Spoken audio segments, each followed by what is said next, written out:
වැරද්දක් කියලා පිළිගන්නේ නැහැ.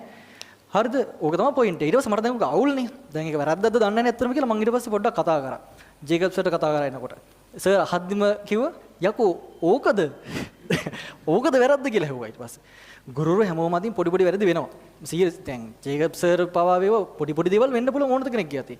ඊට පස්සේ මම කතා කරා මේ කවුද පැන්ඩලින් සර්ට. අය අහන්න දෙයක් නැහැ එතනින් එහාට. පැන්ඩලින් සර්ගෙන් ඇහුවා කියන්නේ එතනින් එහාට අහන්න කෙනෙක් නැහැ මම දන්නේ තරමට. ඒක උත්තරේ මම පස්සේ කියන්න. ඊට පස්සේ නිරන්දික සර්ට මම කතා කරලා ඇහුවා මේ සර්ත් මැත්ස් එක කරලා තියෙන ඔය ඔක්කොම මැත්ස් සබ්ජෙක්ට් එකේ ඉන්න කට්ටිය කතා කරලා පස්සේ කිව්වා මේ ඕකද මං වැරද්ද කියලා මේ කතා ටිකක් කිව්වා. හරිද? රයිට්. ඒක ඇත්තටම වැරද්දක් නෑ වැරදි තමයි. හරිද? හැබැයි ළමයාට අපි දෙන්න ඕන දේ අර නිකන් අදහස එයාට තේරෙන්න ඕන විදිහට කියන එකනේ අපේ වගකීම. මම මේකෙන් තමයි ඔක කිව්වේ. මේක හරි. හරිද? ඊට පස්සේ මම ඔය YouTube එක වීඩියෝස් ටිකකුත් බලනවා. නිකන් හිටියට මම මේක නිකන් කතා කරන්නේත් නෑ. මම YouTube එක වීඩියෝස් ඔක්කොම බැලුවා අනුවර්තිත කවුද වීඩියෝ දාලා තියෙන්නේ කියලා. මම බලපු විදිහට මගේ වීඩියෝ එකේ තියෙන කන්ටෙන්ට් එක මට නම් ක්ලීන් බං. හරිද? ඒ කියන්නේ ওই වීඩියෝ එකේ සම්පූර්ණ පුරාවටම අර අනිත් ගුරුරු කියන්නේ අවුලක් නෙමෙයි මං කියන්නේ අර ඔක්කොම සමස්ත විදිහට මගේ එක ඇතුළේ නැති දේවලුත් තියෙනවා. මං ආවර්තිත චරිතයත් පැහැදිලි කරලා නැද්ද? සයින් කියන එකත් පැහැදිලි කරන්නේ කොන ක්ලාස් එකේද ඒක තිබ්බේ? මං ඒව ලස්සනට කියලා දුන්නා. කොහොම හරි මේ මාතර ගාල්ල පැත්තේ කැම්පස් එකට අපේ වැඩිපුර ළමයි එන්නේ බං මේ ජනක සර්ගේ ක්ලාස් එකේ. ජනක සර් කියන්නේ දන්නව ඇතිනේ. ඇප්ලයිඩ් වල එක්ස්පර්ට්. ඒ කියන්නේ එයා තමයි මේ පැත්තේ ලීඩින් සහ මේ කැම්පස් එකේ භාගයට භාගයක් ඉන්නේ සර්ගේ ළමයි. මම සර්ගේ වීඩියෝ එක බැලුවා. මොකක්ද තියෙන්නේ? අචල ලක්ෂයක් දෙසට යොමු වූ එම ලක්ෂයේ සිට ඇති දුරට සමානුපාතික ත්වරණයක් සහිතව සිදුවන චලිතයක් සරල අනුවර්තී චලිතයක් ලෙස අර්ථ දැක්වේ. ඔය අර්ථ දැක්වීමට ගැලපෙනවා නේද කියෝගේ චලිතය? එයි අච්චත්තම කතාව වෙන්න ඕන ත්වරණ විශාලත්වය කියන එක. ඒක සර්ගේ ඔළුව අයිඩියා එක දීලා ළමයිට පැහැදිලි කරනවා ලස්සනට. දැන් බං අර නිකන් අර මීගුලකින් මීයක් කෙනෙක් බලන් ඉන්න මේ පූසෙක් වගේ අඬ පැන්නා. හරිද? නැද්ද? බලන් ඉඳලා තින්නේ. දුර වචනේ එනකම් බලන් ඉඳලා තියෙනවා. ඔය වීඩියෝ එක පැය 5ක වීඩියෝ එකක්. ඒ පැය 5ක වීඩියෝ එකම සම්පූර්ණයෙන් බලලා තියෙනවා.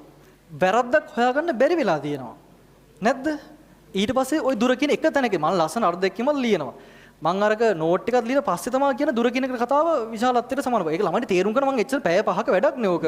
ඒකේ වෙලෙ එහෙම කරා. හරිද? මේක මේ දැන් ඒක ඇත්තටම පේනවා මාවක ටාගට් කරලා කරපු දෙයක් කියලා සහ ඒක වැරදි. හේතුව මට දැන් අර පහල දැන් අර ලෝ ක්ලාස් එක පටන් ගන්න ලෝ කෙනෙක් කියලා මම නිකන් ওই කතාව කිව්වා. මට ඒක පීඩාවක්. හරිද? චෝදනාවක් කරනවා කියන මිනිස්සුගේ වීඩියෝ එකක් පෙන්නලා මොකක් හරි සමාජ මාධ්‍ය ජාලයක දානවා කියන එක වැරදි වැඩක්. මට නීතියම පියවර ගන්න පුළුවන්. අංක 1. හරිද? එක මට නීතියම පියවර ගන්න පුළුවන්. මගේ වීඩියෝ එක පෙන්නලා මට චෝදනාවක් කරනවා. හරිද? ඒක වැරදි වැඩක්. ඒක සාමාන්‍යයෙන් මේ මිනිස්සෙට එහෙම කියන්නේ මම නිසා මං ඉන්නවා මට අවුලක් නැහැ ඔය එක මොනවා කිව්වත් එහෙම සමාවෙන්න මගේ ඇති වැරදි දෙයක් කිව්වොත් මෙහෙම අර මිනිසුන්ට වයසට ගරු කරන්න ඕනේ නැහැ මිනිසුන්ට ගරු කරන්න ඕන චරිතයට හරිද පොඩි එකෙක් වුණා චරිතය හරිනම් උට ගරු කරන්න ඕන ඒ කතාව ටිකක් බලන්න හොඳට හරිද ඉතින් ඕක ළමයි මේ මට මාර අවුල් ඔය සිද්ධ හේතුව ඔහොම අවුට්පුට් එකක් ඔය එන්නේ ඔය මාස ගානක ප්ලෑන් එකක් ඒක මම ඔය හැමදේම දන්නා මම ඔයාලට කිව්වද නැද්ද මම මේ මෑත කාලේ පොඩි හින්ට් ටිකක් දුන්නද නැද්ද? ඇයි? මං දන්නවා මෙයාලා දැන් ඕගනයිසර්ලා වැඩේ කරන්න පටන් ගන්නවා කියලා. හරිද? වචන අල්ලන් ගහන්න පටන් ගන්නවා. දැන් ඕනම දක්ෂ ගුරුවෙක් වුණත් ඕනම ලංකා ගුරුන්ට වචන පැටලෙන්න පුළුවන් බං. තේරෙනවද? වචන පැටලෙන්න පුළුවන් ඕන ගුරුවෙක්ට. ඔයාලා දන්නේ නැතිනම් දැන් ඕන තරම් අත්දැකීම් තියෙන ගුරුන්ට වරදින්නේ නැද්ද? ගණන් YouTube එකේ නැද්ද? මට නම් කියන්න බෑනේ අවුල්නේ ගුරු ඒක වැරද්දක් නෙමෙයි කියන්නේ වැරද්දක් කියන්නේ වැරදි තමයි උන්ට ඒක රිප්ලේස් කරනවානේ ඔන්න තියරියක් බරපතල වැරද්දක් බොරුවක් උගනලා වැරද්ද පිළිගන්න ඕන වැරදි හරිද මේ මෙතන මගේ ඔළුවේ තිබ්බ අදහසයි ළමයාට දුන්න දේ අතර මම වෙනසක් දකින්න මම ඒක ලස්සනට පැහැදිලි කරා ඔයාලට හරිද ඕකෙදි මට කියන්න තියෙන්නේ මට පේන්නේ අර බලලුල්ලව කොස්සට බෑවීමක් එලීට් අවුට්පුට් එක ඔය සර්ගේ විතරක් ආවට ඕක පිටිපස්ස කතාව මම දන්නවා පිටිපස්සේ ඉන්න කවුද කියලාත් මම දන්නවා ඒ කට්ටිය හම්බෙච්ච තැනුත් මම දන්නවා ඔය දැන් තව එක්කෙනෙක් වීඩියෝ එක ලෑස්ති කරන් ඉනවා කියලාත් මම දන්නවා. අද ඒ වගේ දායි. මේක දැම්මොත් දන්නේ නැති වෙයි. ලෑස්ති කරන් ඉන්නේ. සෙට් එකක් ඉන්නවා. කට්ටියගේ ප්ලෑන් එක ළමයාට කොහොමද විෂය ආදරණීය විදිහට දීලා ළමයාව කොට දාන්න කියන එක නෙමෙයි. කවුද උඩට එන්නේ? උට කෙලින්න ඕන. ඒක තමයි හොයන්නේ. මට වැඩ තියෙනවා කරන්න. දැන් ඔය සර්ලාට මම දන්නේ දැන් ක්ලාස් නැද්ද කොහොමද කියලා මම දන්නේ නැහැ. මොනවා හරි ප්‍රශ්න තියෙනවා නම් කියන්න අපිට උදව් කරන්නත් පුළුවන් ඕන. නෑ ඇත්තටම මොන හරි ප්‍රශ්න දෙනවා මගේ වගේ මං හරියට කරනවා කියලා උඹලා දන්නවනේ බා. ඒ කියන්නේ මම මේ අවුරුදු දෙකටම මම දැක්ක අර වීඩියෝ එකේ කමෙන්ට්ලා තියෙනවා මේ හයික් ගිහිල්ලා වෙලාව තිබ්බොත් උගන්නනවලු. මං මේ අවුරුදු දෙකට හයික් ගියාද කියලා නැද්ද කියලා ඔබ දන්නවා. මේ අවුරුදු දෙකම කැප කරේ උඹලා වෙනුවෙන්. දැන් රිවිෂන් එකක් බැජ් එකක් නේ ගොඩ දාන්න මම නොකරපු දේවල් නෑනේ බා. Revision, power play, zero to hero, මේ night seminars, paper series, night hike, morning hike මොන තරම් දේවල් කරාද බං? මට නිින්දක් නැහැ. මට මගේ ආස දෙයක් කරන්න හැමදේම මම ක්ලාස්වත් මැදින් නවත්තලා නැහැ. ඔය කියන ගුරුවරු ක්ලාස් මැදින් නවත්තලා තමන්ගේ ආස දේවල් කරන්න ගිහපු මිනිස්සු ඔය. තේරෙනවද? ඒ කියන්නේ බැජ් එකක් නවත්තලා තමන්ගේ ආතල් එක විදින්න යනවා. මම එහෙම දේවල් කවදාවත් කරලා නැහැ. මගේ හැමදේම කැප කරලා මම මේක කරන්නේ. සහ මම අවුරුදු 2ක් ඉස්කෝලේ වැඩ කරා. ඒ දේවල් කරලා ළමයි ෆ්‍රී උගන්වලා කරලා මේ තැනට ආවේ එකපාරම නෙමෙයි. ඉතින් මම කියන්නේ මෙහෙමයි ඉතින් අර ඕක වෙන මනුස්සයෙක් කරන්න එපා. එච්චරයි මට කියන්න තියෙන්නේ. මොකද මිනිස්සු දරා ගන්න ප්‍රමාණය වෙනස්. මම නම් ඉතින් ඔය ඒකට සැලෙන්නේ නැහැ. ඉතින් ඒකත් කියන්න ඕන මට අදාළ නැහැ. මගේ ගමන මම යනවා. මම මේකට එද්දිත් ඔය වගේම පිරිසක් ඕගනයිස්ලා වැඩ පටන් ගත්තා. මම ඒක කවදාවත් කියලා නැහැ. මම නුවර පන්ති පටන් ගන්න එනවා කියලා කියද්දිත් වෙනම සෙට් එකක් ඕගනයිස්ලා වෙන වැඩක් ලෑස්ති කරලා හෙන්නට ගේමක් ගෙහුවා. ළමයි අද නැත්තරම නැති වෙලා ඉන්නවා ඈ. එතකොට ඔයාලට හිතා ගන්න පුළුවන් කවුද කියලා. අද නැහැ.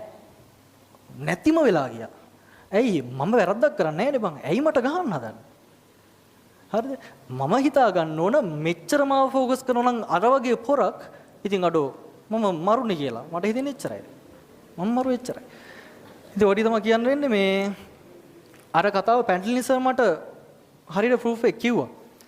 පැන්ඩලින් සර් ඇහුවා දැන් අර්ථ දැක්වීම කියන එක හරි විස්ථාපනය තමයි එන්න ඕනේ. හැබැයි මම ඇහුවට පස්සේ සර් දැන් මාපාංකය කියන කතාවත් එක්ක ඒක නිවැරදිද? ඔව් ඉතින් මාපාංකය කියන එක කියන්නේ ඒකේ විශාලත්වය සමානුපාතික වෙනවා. සර් එක්ක වෙලාසෙන් හරි. විශාලත්වය මේ තියෙන්නේ ත්වරණය. මේ තියෙන්නේ දුර කියන එක මාපාංකයක් කියන එක. අනිත් එක මේ අචල ලක්ෂණ ඉවතට කියන එකමයි ඉන්නේ. ඔය කතාව විතර ඔය ටික රිප්ලේස් වෙනවා. හරි. ඉතින් ආයෙත් කියන්න තියෙන්නේ මේ මිනිස්සෙට අර මනුස්ස ගතියක් තියෙනවා සහ එතික්ස් කියලා දේවල් ටිකක් තියෙනවා. අර ගුරුවරයෙක්ට විශේෂයෙන්ම තියෙනවා. මේ වගේ වෙන්නේ මොකක්ද දන්නවද?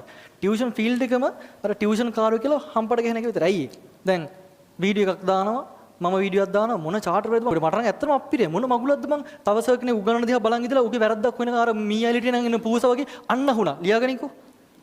වීඩියෝ එක ගනින්කෝ. ටයිමින් ටික සෙට් කරලා මොන විල්ලේජද වැඩ දපන්. ඔවට ඉන්න පිටිපස්සේ පිරිස ඉතින් එහෙම දාලා කබ්බ ෆෝම් කරන්න ඕනේ නැහැ. ඒ කබ්බ ෆෝම් කරන්න මං ඉලට දෙන්න ඕනේ නැහැ නේද? ඕනේ නැහැ. ඔච්චරයි ඒ වැඩ එතිකල් නෑ. මට ඕනනම් නීතියෙන් පියවර ගන්න පුළුවන්. මෙතන ඉස්සරහට තෝ වෙයි. මගේ වැඩ ටික මං කරගෙන මට වැඩ තියෙනවා කරන්න. හරි? අපිට මේ අවසාන මාසේ තව වැඩ ගොඩක් තියෙනවා ළමයි කොට දාන කරන්න. එච්චරයි. හරි? මම දන්නේ මෙච්චරයි. අවුරුදු දෙකක් ඇතුළේ YouTube එකේ 50000ක් එකතු වෙලා ඉන්නවා. මේ ක්ලාස් කියන්නේ දැනට කැම්පස් වුණොත් බහුතර තොග පිටින් ඉන්නවා. කෙලවෙන්නේ හිටපෙවුම් ගොඩ ගිහිල්ලා. හරිද? අනිත් එක මේ යන්නේ මගේ රිවිෂන් බැජ් එකක් විතරයි ඈ. තාම තියරි බැජ් එකක් එළියටවත් ආව නෑ. හරි මගේ පළවෙනි බැජ් එකේ තියරි බැජ් 26 දෙවෙනි එක 27 මම මේක කිව්වේ විශේෂයෙන්ම ළමයි මේ ඔයාලා මං ගැන දන්නවා. ඔය කතාවේ අවුලක් නැහැ කියලා ඔයාලා දන්නවා. පන්ති හිටපෙවුන්නේ 26 උන්ටත් යම් විශ්වාසයක් තියෙනවා. 27 ළමයිගේ විශ්වාසෙ බිඳිනවා. ඇයි? උන් දන්නේවත් නැහැ අර වගේ සර් කෙනෙක් අපි චරිතයක් කියලා හිතාගෙන හිටපු ගුරුවරයෙක් මේ වගේ කතා කරනකොට ඒක පිළිගන්න පිරිසක් ඉන්නවා. සහ මාව සෝෂල් මීඩියා එක ඇතුලේ ගොඩක් පිරිස දන්නවා. මට සෑහෙන්න එනවා. මං උන්ට කොහොමද බං අනුවර්තී උගන්වන්නේ? උන් දන්නේ නැනේ මේක. තේරුණාද? ඒ කියන්නේ මාව දන්න අනිත් පිරිස දන්නේ මොකද්ද? අන්න සෝලෝ වැරදිට උගන්වනවා. ඒකනේ සමාජගත වෙන්නේ. මම මේක නිවැරදි කරන්න ඕනේ සමන් කරේ. මගේදී වැරද්දක් වුණා නම් වචනයක් කරද්දක් කිව්වනම් ඒකට සමා වෙන්න ඕන. අනික මේ කර්මය කියන දේවල් සැකසෙනවා. ඒකයි මට කියන්නේ මට අයත් කියන්න තියෙන්නේ ගමනක් තියෙන මිනිස්සෙක් එක්ක එකතු වෙන්න එකතු වෙනවා නම්. එච්චරයි කියන්න තියෙන්නේ.